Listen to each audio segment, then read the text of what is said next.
मत जुर्अतो हिम्मत का है इजहार, सीधी बात रिवायात सहाफत का अलंबरदार, सीधी बात। नाज़रीन गिरामी, अस्सलामु अलैकुम वरहमतुल्लाहि वबरकातुह। सीधी बात के ताज़ा तरीन प्राइम टाइम में आप लोगों का इस्तकबाल है।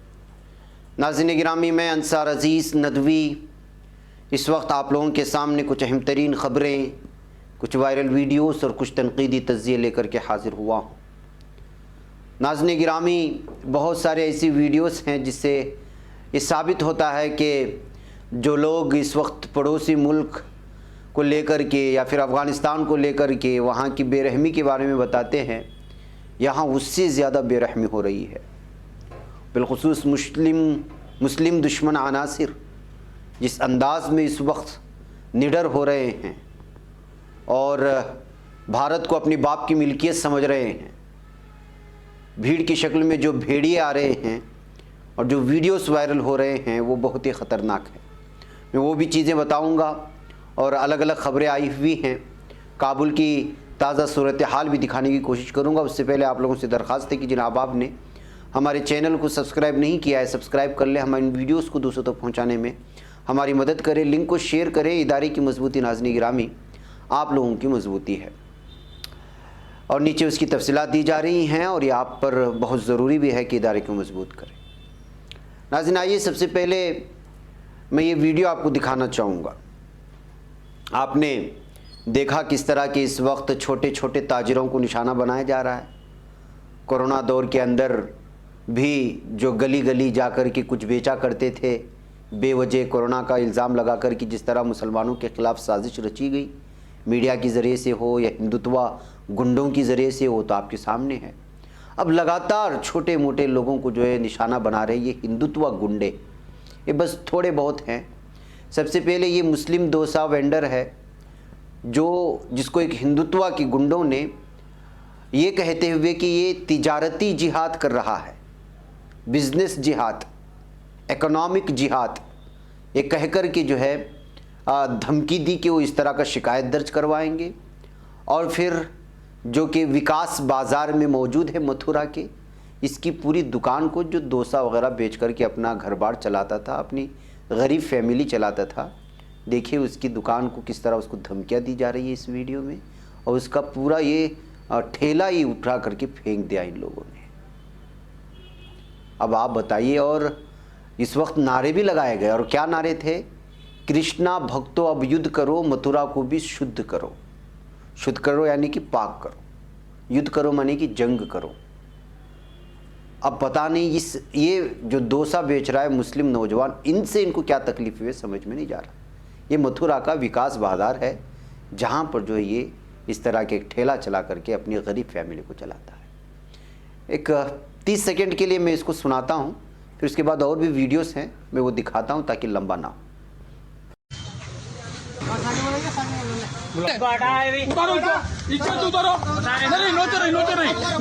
बंद कर रहे इसको, ये पकड़ना है इसको, पकड़ना है।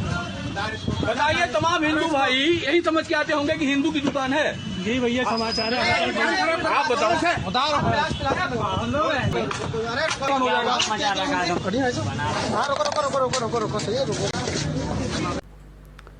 तो नाज़रीन गिरामी आइए, ये हुआ डोसा बेचने वाले के साथ। चूड़ी बेचने वालों के साथ क्या हुआ था वो आपने देख लिया, इंदौर में, भोपाल में। अब आइए फिर मैं एक और भोपाल से ही आई हुई ये वीडियो बल्कि तस्वीर दिखाना चाहता हूँ। पटियाला पुलिस स्टेशन, ज़िला देवस के ज़िला पटियाला पुलिस स्टेशन में टोस्ट बेचने वाले एक मुसलमान शख्स को सड़क पर मुबैना तौर पर इसलिए मारा गया कि वो अपनी शनाख्त साबित करने के लिए उन्हें आधार कार्ड नहीं दिखा सका। बताइए, 45 साला ज़हीर खान ने अपनी शिकायत में कहा कि मैं खड़ा था, दोनों मुल्जिमान आए और कहा कि आधार कार्ड दिखाओ।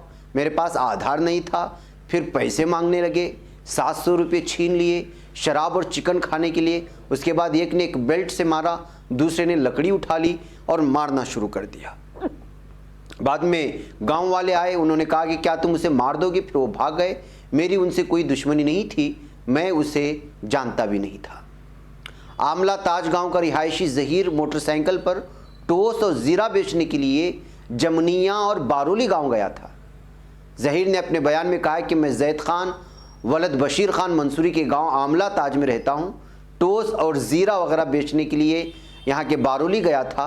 वापस आते हुए जमनिया चौड़ापा बारोली रोड पर पहुंचा, जहां गांव के अतराफ से दो अफराद आए। नाम से मैं उनको नहीं जानता, लेकिन चेहरे से पहचानता हूं, जो गांव पारोली का रिहायशी है। नाज़रीन गिरामी, ये इस वक्त लिंचिस्तान बनता जा रहा है।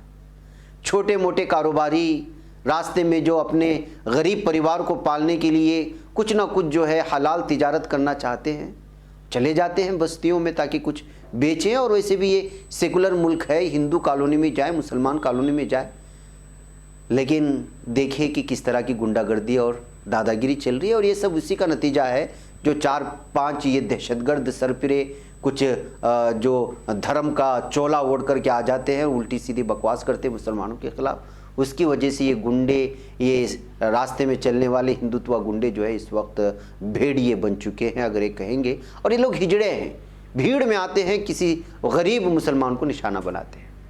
अब आइए देखिए ठेले वालों से क्या दुश्मनी हो सकती है। ये देखिए तस्वीर आपको दिखाएंगे, वीडियो, बल्कि मैं सुनाऊंगा इस पूरी वीडियो को, इससे आप अंदाज़ा लगाएं कि ये हिंदुत्व गुंडे आखिर किस हद को पार कर रहे हैं। इसमें जिस शख्स को आप देख रहे हैं ये ठेला बेचने वाला है, ठेला ढकेलने वाला है, और जो इस्लामी, जाहिर सी बात है, जर्द रंग मुसलमानों का निशान माना जाता है, वो उसके ठेले पे था। लेकिन उस जर्द निशान को जो है पाकिस्तानी परचम कह करके, देखिए इधर इस्लामिक सिंबल इसके ठेले में जो है, वो आपको लगता है कि ये जो दाएं जानिब है पाकिस्तानी परचम है। पाकिस्तानी परचम तो ऐसे है जैसे मेरे आप दाएं जानिब देख रहे हैं, लेकिन उसको पाकिस्तानी परचम बता करके उस हिंदुत्व गुंडे ने वो गरीब ठेले वालों को जिस अंदाज में टॉर्चर किया है, इस वीडियो को देखने के बाद अंदाज़ा लगाएं। फिर मेरे लिए तबसरे के लिए अल्फाज नहीं रहेंगे, आप इसको मुकम्मल देख लें, फिर मुझे खुद अंदाज़ा लगाएं कि ये हिंदुत्व गुंडों को जो भेड़िए की शक्ल इख्तियार कर गए, किस तरह गरीबों को परेशान कर रहे हैं, रास्ते चलते जो अपने हलाल कमाई के लिए गरीब परिवार का पेट पालना चाहते हैं। आप देख लीजिए, इसको सुन लीजिए, फिर आपको पता चलेगा।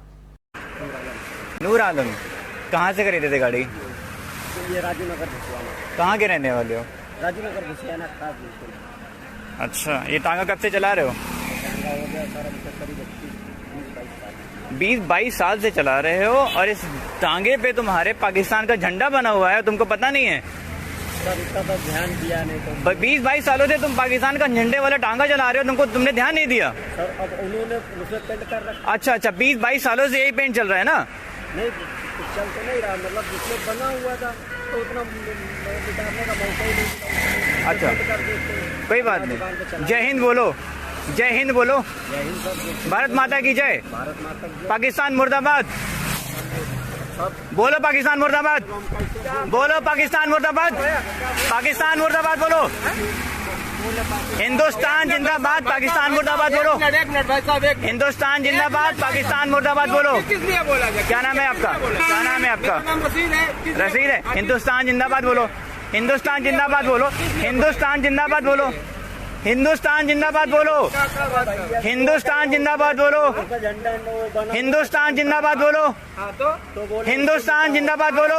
पाकिस्तान बोल रहा मुर्दाबाद। तुम हिंदुस्तान जिंदाबाद बोलो। कहा बोले? हिंदुस्तान जिंदाबाद नहीं बोलोगे तुम? दोनों चीज जिंदाबाद बोलेंगे, पाकिस्तान हिंदुस्तान दोनों चीज। हिंदुस्तान जिंदाबाद बोलो तुम पहले। पाकिस्तान क्या बोले? पहले तुम हिंदुस्तान जिंदाबाद बोलो। पाकिस्तान क्या बोले? पहले तुम हिंदुस्तान जिंदाबाद बोलो। तुम्हारे टांगे पे पाकिस्तान का झंडा क्या कर रहा है? पाकिस्तान का झंडा क्या कर रहा है तुम्हारे टांगे पे?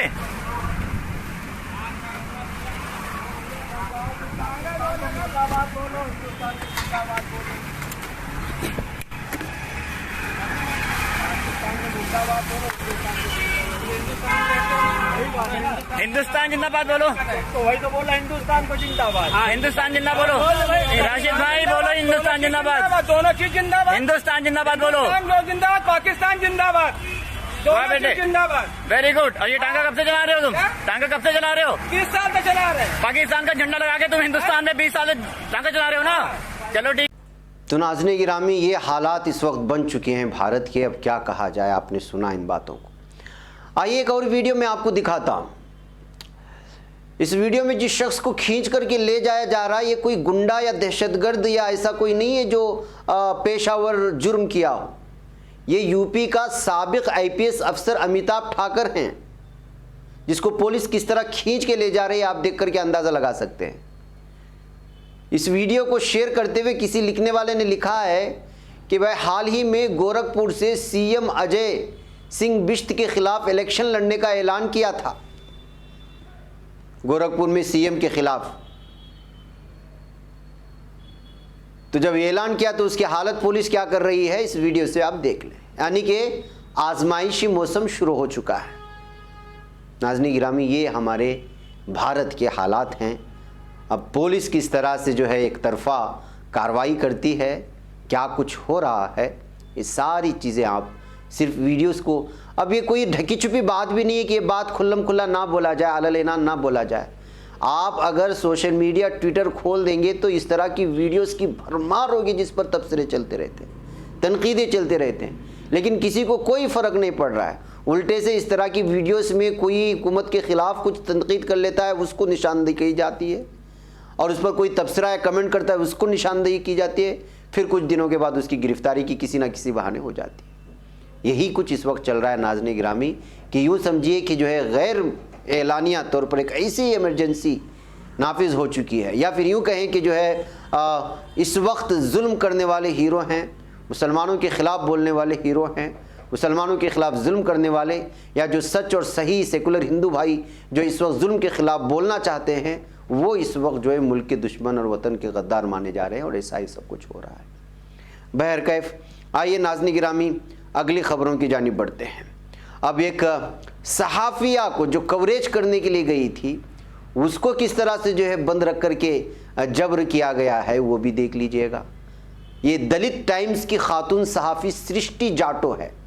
इसको दिल्ली पुलिस ने बुध की दोपहर उस वक्त हिरासत में ले लिया जब वो कवरेज के लिए जामिया नगर पहुंची थी। सृष्टि का कहना है कि जामिया नगर के धोबी घाट पर बनी झिग्गियों को डीडीए और पुलिस के कुछ अफसरान हटाने पहुंचे थे, जिसकी कवरेज के लिए जब मैं वहां पहुंची तो मुझे और मेरे कैमरामैन राजू को हिरासत में ले लिया। हिरासत में क्यों लिया गया, इस सवाल पर सृष्टि कहती है पुलिस ने हमसे बगैर कुछ पूछगछ के ही पहले हमारा कैमरा फिर मेरा मोबाइल छीन लिया। मेरे कहने पर कि हम सहाफ़ी हैं तो उन्होंने कहा कि आप यहाँ क्यों आए, किसने भेजा है, आपको यहाँ आने की इजाज़त किसने दी। न्यूज़ लॉन्ड्री से बात करते हुए सृष्टि ने मजीद कहा कि जब धोबी घाट पर पुलिस और डीडीए के अफसरान झिग्गियाँ हटाने पहुंचे थे तो यहाँ लोग उनकी मुखालिफत कर रहे थे। उसके बाद पुलिस ने उन्हें डरा धमका कर उनके घरों भेज दिया, लेकिन तभी वहाँ पर पत्थर भी फेंके गए। इस दौरान जब हम लोगों से बात कर रहे थे तभी पुलिस ने हमें घेर लिया और कहा कि आप यहाँ फसाद भड़काने की कोशिश कर रहे हो। पुलिस ने मुझसे ये भी कहा कि उन लोगों को पत्थर फेंकने के लिए भी मैंने ही उकसाया था।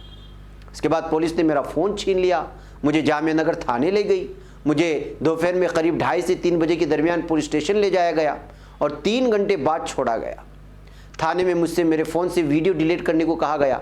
जब मैंने ऐसा करने से मना कर दिया तो उन्होंने खुद ही मेरे फ़ोन से वीडियो और ऑडियो डिलीट कर दी। सहाफ़ी का दावा है कि पुलिस स्टेशन में पूछगिछ के दौरान उनसे बदतमीज़ी की गई।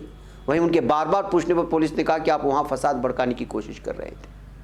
तो नाज़रीन गिरामी, ये हालात हैं। आप सच नहीं दिखा सकते, सच बोल नहीं सकते। अगर आप इस तरह करोगे तो फिर जो है मैंने जैसे इससे पहले भी तबसरा किया वैसे ही आपके साथ सलूक होगा। इन चारों वाक़यात को नाज़रीन गिरामी आप एक दूसरे से मिला करके देख लें, और गुज़िश्ता 2-3 प्राइम टाइम से भी मैं अलग अलग लिंचिंग की जो दास्तानें आपको सुना रहा हूँ देख लें, तो इससे आपको अंदाज़ा हो जाएगा। आप फ़र्क करना भूल जाएंगे कि जो लोग तालिबान को या वहाँ की उनके हालात को दिखा दिखा करके एक मखसूस समाज को, एक मखसूस मज़हब को बदनाम करने की कोशिश कर रहे हैं, उस मीडिया को यहाँ जो जुल्म सितम, जो हैवानियत की हदें पार हो रही है वो कहीं नज़र नहीं आ रही। बहरकैफ नाज़रीन गिरामी, आइए अफ़गान खातून ने एक बयान जारी किया है। एक अफ़गान खातून एमपी ने कहा है कि उन्हें 20 अगस्त को नई दिल्ली से इस्तांबुल यानी तुर्की की राजधानी भेज दिया गया था, जबकि उनके पास ऑफिशियल डिप्लोमेटिक पासपोर्ट था जो बिना वीज़ा के बगैर सफ़र करने की इजाज़त देता है। जो लोग सेकुलरिज़म की बात करते हैं, साथ चलने की बात करते हैं, आप देखिए क्या हालात हैं।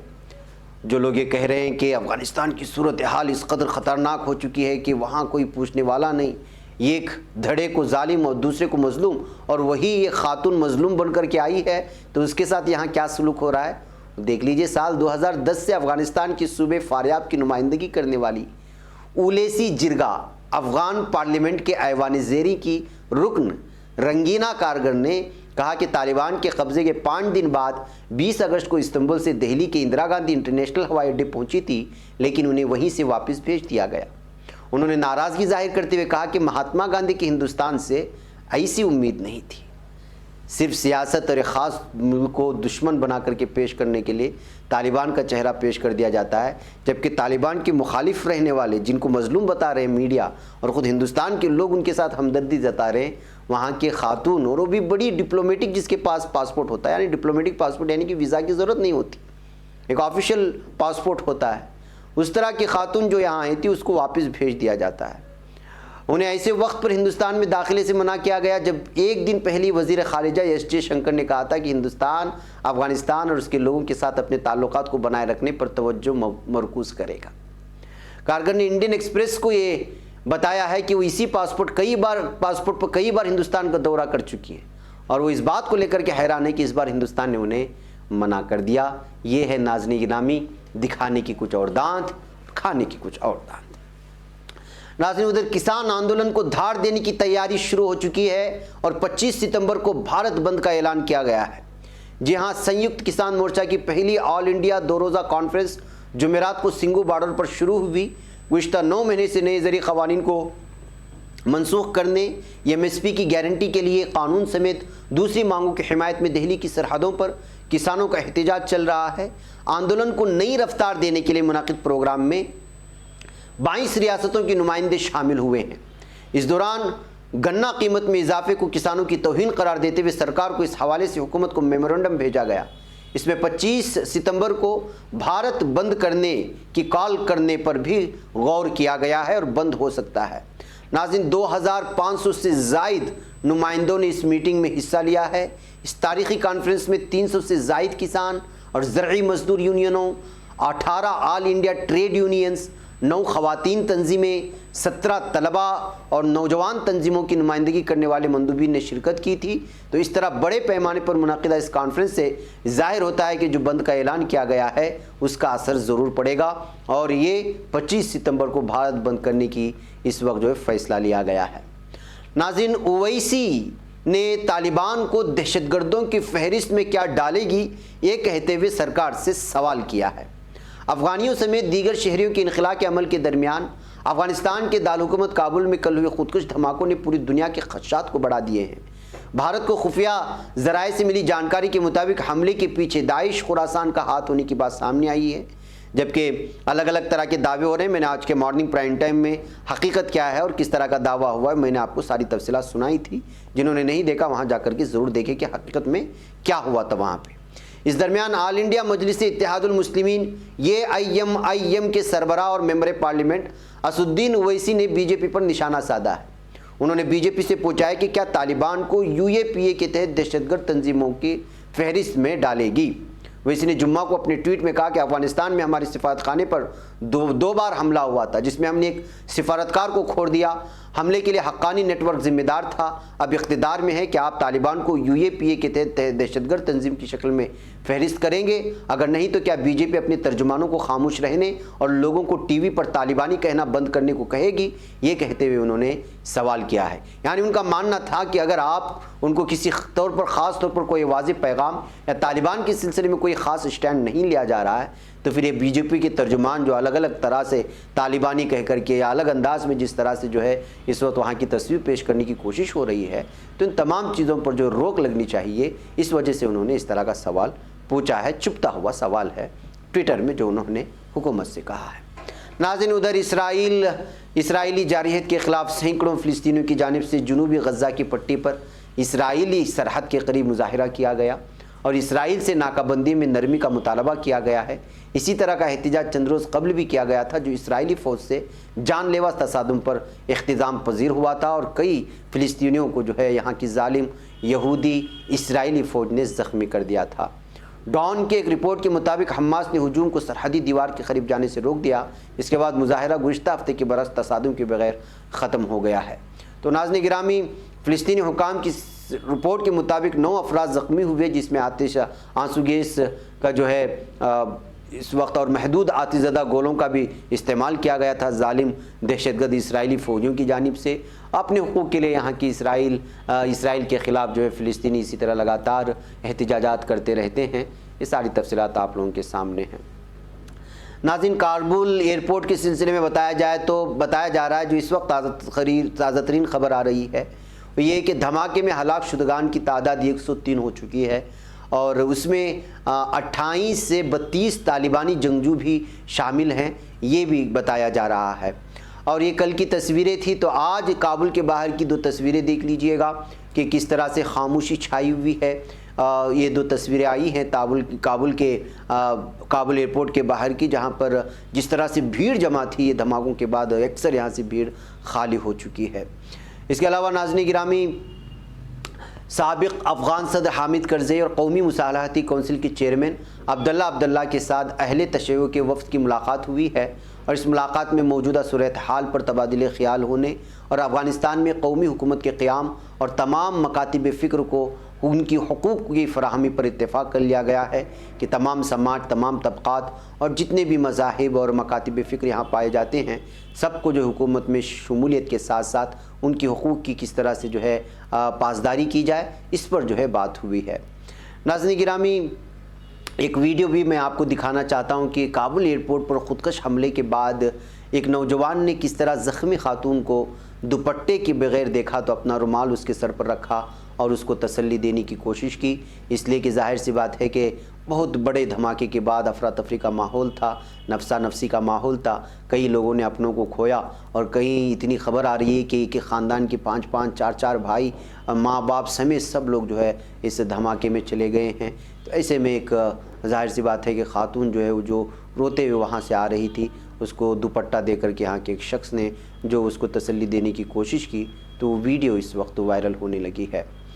इधर नाज़रीन गिरामी, ये ख़बर आ रही है कि जो है तालिबान और तुर्की के दरमियान पहला बाज़ाब्ता राब्ते के बाद तालिबान का एक वफ़द जो है वो तुर्की पहुंच गया है, जहां मुख्तलिफ़ उमूर पर जो है बात की जाएगी। इस तरह से जो है एक ख़बर भी सामने आई है, यानी तुर्की का बाज़ाब्ता तौर पर इस वक्त तालिबान की हुकूमत को लेकर के एक बाकायदा एक मुज़ाकरा शुरू हो चुका है। पहले मरहले की ये मीटिंग है, इसके बाद किस तरह के फ़ैसले लिए जाते हैं या आने वाला वक्त बताएगा। बहरकैफ़ नाज़रीन गिरामी, मुझे यहाँ पर इजाज़त दें, ख़ुद भी देखें, दूसरों तक फैलाने की कोशिश करें। झूठी खबरें फैलाने वाले बहुत हैं, सच खबरों को दूसरों तक फैलाना मेरी और आपकी ज़िम्मेदारी बनती है। वस्सलामु अलैकुम वरहमतुल्लाहि वबरकातुहू। बच पाता है कोई सहाफ़ी की निगाहों से, मिलाता है ये लोगों को मोहब्बत की पनाहों से। करम और दर्द मंदी का है एक संसार, सीधी बात अज़ीमत जुर्अतो हिम्मत का है इज़हार, सीधी बात अज़ीमत जुर्अतो हिम्मत का है इज़हार, सीधी बात। ये चैनल हक निगर बनकर कुचल देता है फितनों को।